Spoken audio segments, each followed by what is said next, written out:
ವಾರಕ್ಕೊಂದ್ಸಲ ರೆಸ್ಟೋರೆಂಟ್ಗೆ ಹೋಗಿ ಚಿಕನ್ ಕಬಾಬ್ನ ತಿನ್ನೋ ಬದಲು ಈ ರೀತಿ ಮನೆಯಲ್ಲಿ ಸುಲಭವಾಗಿ ಚಿಕನ್ ಕಬಾಬ್ನ ಮಾಡ್ಕೊಂಡು ತಿಂದರೆ ತುಂಬಾ ಚೆನ್ನಾಗಿರುತ್ತೆ.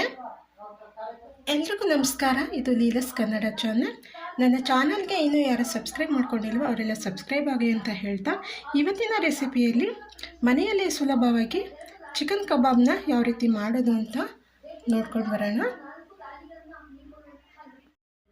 ಚಿಕನ್ ಕಬಾಬ್ ಮಾಡ್ಕೊಳ್ಳೋದಕ್ಕೆ ನಾನಿಲ್ಲಿ ಅರ್ಧ kg ಆಗೋಷ್ಟು ಚಿಕನ್ನ ತೊಗೊಂಡಿದ್ದೀನಿ. ಇದನ್ನು ಚೆನ್ನಾಗಿ ತೊಳ್ಕೊಂಡು ತೊಗೊಂಡಿದ್ದೀನಿ. ಇದರಲ್ಲಿ ನೀರು ಒಂಚೂರು ಇರಬಾರ್ದು. ನಾನು ಇಲ್ಲಿ ಸ್ವಲ್ಪ ಮೂಳೆನ ಕಡಿಮೆ ಇರೋದನ್ನು ತೊಗೊಂಡಿದ್ದೀನಿ. ಬರೀ ನೋಡಿಲಿ ಕಂಡ ಇರೋದನ್ನ ತೊಗೊಂಡಿದ್ದೀನಿ. ಈ ಥರ ಕಂಡ ಇರೋದನ್ನ ತೊಗೊಂಡ್ರೆ ಕಬಾಬ್ಗೆ ತುಂಬಾ ಚೆನ್ನಾಗಿರುತ್ತೆ. ಇವಾಗ ಇದಕ್ಕೆ ಏನೆಲ್ಲ ಸಾಮಗ್ರಿಗಳು ಬೇಕು ಅಂತ ನೋಡೋಣ. ನಾನಿಲ್ಲಿ ಅರ್ಧ kgಗೆ ಒಂದು ಮೊಟ್ಟೆನ ಹಾಕ್ಕೊಳ್ತಾ ಇದ್ದೀನಿ. 1 kgಗಾದರೆ 2 ಮೊಟ್ಟೆ ಬೇಕು. ಇಲ್ಲಿ ಅರ್ಧ ಟೇಬಲ್ ಸ್ಪೂನ್ ಆಗುವಷ್ಟು ಅಚ್ಚಕಾರದ ಪುಡಿನ ಹಾಕ್ಕೊಳ್ತಾ ಇದ್ದೀನಿ. 1 ಟೇಬಲ್ ಸ್ಪೂನ್ ಆಗುವಷ್ಟು ಶುಂಠಿ ಬೆಳ್ಳುಳ್ಳಿ ಪೇಸ್ಟನ್ನು ಹಾಕ್ಕೊಳ್ತಾ ಇದ್ದೀನಿ. ಇಲ್ಲಿ ನಾನು ಒಂದು 3 ಟೇಬಲ್ ಸ್ಪೂನ್ ಆಗುವಷ್ಟು ಕಾರ್ನ್ಫ್ಲೋರ್ನ ಹಾಕ್ಕೊಳ್ತಾ ಇದ್ದೀನಿ. ಬೇಕು ಅಂದರೆ ಮೈದಾ ಹಾಕ್ಕೋಬೋದು.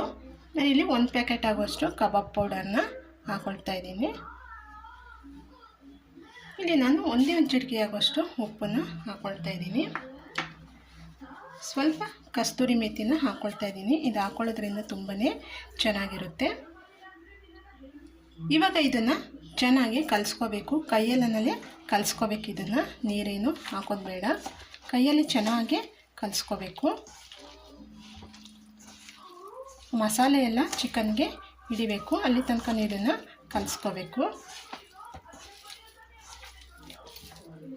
ನೋಡಿ, ಎಲ್ಲದಕ್ಕೂ ಈ ಥರ ಕಲಿಸ್ಕೊಂಡಾದಮೇಲೆ ಇದಕ್ಕೆ ಒಂದು ಅರ್ಧ ನಿಂಬೆಹಣ್ಣು ಹಾಕ್ಕೊಳ್ಳೋಣ. ನೋಡಿ, ಅರ್ಧ ನಿಂಬೆಹಣ್ಣು ಸಾಕು.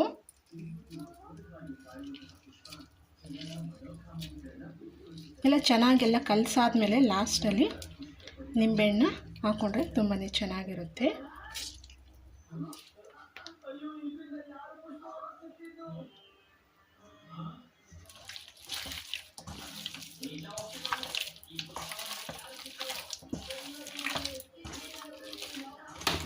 ನೋಡಿ, ಈ ಥರ ಎಲ್ಲ ಚೆನ್ನಾಗಿ ಕಲಿಸ್ಕೋಬೇಕು. ನೋಡಿ, ಈ ಥರ ಎಲ್ಲ ಮಸಾಲೆ ಎಲ್ಲ ಮಿಕ್ಸ್ ಆಗಬೇಕು. ನೋಡಿ ಎಷ್ಟು ಚೆನ್ನಾಗಾಗಿದೆ ಅಂತ. ಇವಾಗ ಇದನ್ನು ಚೆನ್ನಾಗಿ ನೆನೆಸ್ಕೋಬೇಕು. ಒಂದು 3 ಗಂಟೆ ಟೈಮ್ ಆದ್ರೂ ಇದನ್ನು ನೆನೆಸ್ಕೋಬೇಕು. ಇದು ನೆಂದಷ್ಟು ಕಬಾಬು ಚೆನ್ನಾಗಿ ಬರುತ್ತೆ. ಇವಾಗ ಇದನ್ನು ನೆನೆಯೋದಕ್ಕೆ ಬಿಡೋಣ. ಇವಾಗ ಚಿಕನ್ನು ಚೆನ್ನಾಗಿ ನೆಂದಿದೆ. ಇದನ್ನು 3 ಗಂಟೆಗಳ ಕಾಲ ನೆನೆಸ್ಕೊಂಡಿದ್ದೀನಿ. ಇದು ತುಂಬಾ ಚೆನ್ನಾಗಿ ನೆಂದಿದೆ. ತುಂಬ ಸಾಫ್ಟಾಗಿ ನೆಂದಿದೆ.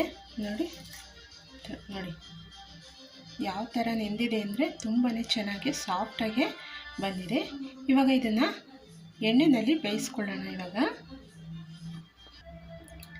ಇವಾಗ ಎಣ್ಣೆನ ಬಿಸಿ ಮಾಡೋಕ್ಕೆ ಇಟ್ಕೊಂಡಿದೆ. ಇವಾಗ ಒಂದೊಂದಾಗಿ ಚಿಕನ್ ಪೀಸ್ಗಳನ್ನ ಹಾಕ್ಕೊಳ್ಳೋಣ. ನೋಡಿ,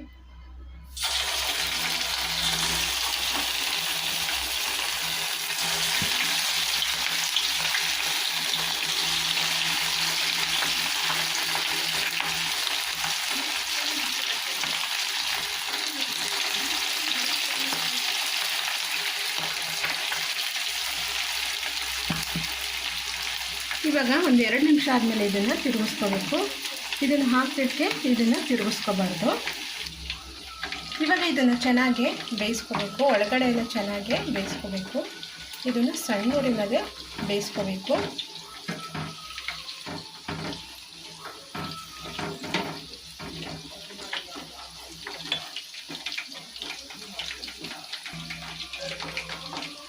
ಇವಾಗ ಇದು ಆಗಿದೆ.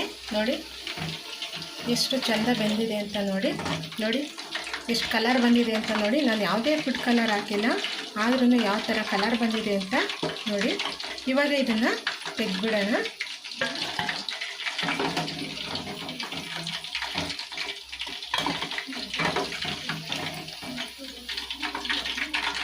ಇವಾಗ ಮತ್ತೆ ನಾನು ಇನ್ನೊಂದು ಒಬ್ಬೆ ಹಾಕ್ಕೊಂಡಿದ್ದೀನಿ. ಇದನ್ನು ಚೆನ್ನಾಗಿ ಬೇಯಿಸ್ಕೋಬೇಕು. ಇವಾಗ ಈ ಒಬ್ಬೆನೂ ಆಗಿದೆ ನೋಡಿ, ಇದನ್ನು ಎಷ್ಟು ಚೆನ್ನಾಗಿ ಬೆಂದಿದೆ ಅಂತ.